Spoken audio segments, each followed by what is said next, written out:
Agrigento capitale della cultura 2025 e l'Ordine degli Architetti. Siamo pronti a contribuire all'intervento del presidente Rino Lamendola. Gorangelo Roppolo.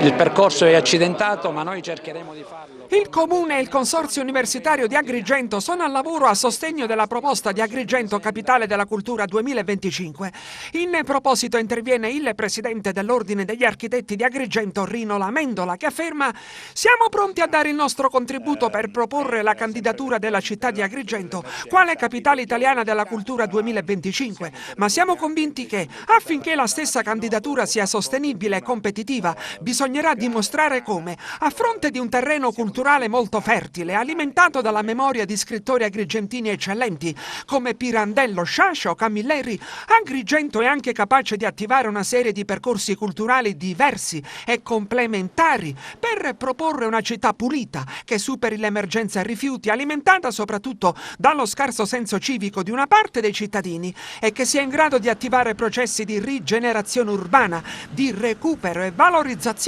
del proprio centro storico, elemento fondamentale per consolidare le radici culturali della comunità agrigentina, a cui dovrebbe essere restituito il ruolo di cuore pulsante di una città che sia in grado di condividere e sostenere un intenso programma di attività culturali come quelle teatrali, musicali e storico-artistiche, e che sia contestualmente impegnata a educare i propri residenti, oltre che alla corretta gestione dei rifiuti, anche alla cura estetica della propria proprietà, superando gli effetti negativi delle saracinesche chiuse e abbandonate di via Atenea, o dei vasi con fiori secchi e vandalizzati, e di tanti terreni privati incolti e non recintati, che si trasformano spesso in vere e proprie discariche di rifiuti. A questo si aggiunga che il nostro territorio soffre di un imbarazzante ritardo infrastrutturale che deve essere ovviamente superato. Una città capitale italiana della cultura non può infatti non avere un aeroporto raggiungibile in meno di un'ora, e non può presentare un sistema stradale su gomma e su ferro così povero,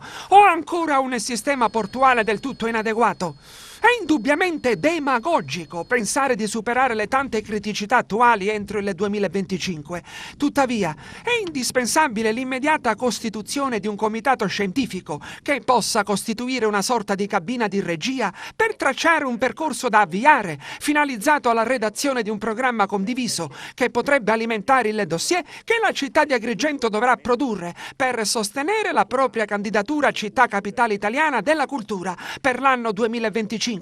Gli architetti sono pronti ad offrire il proprio contributo. Non sembra una sorta di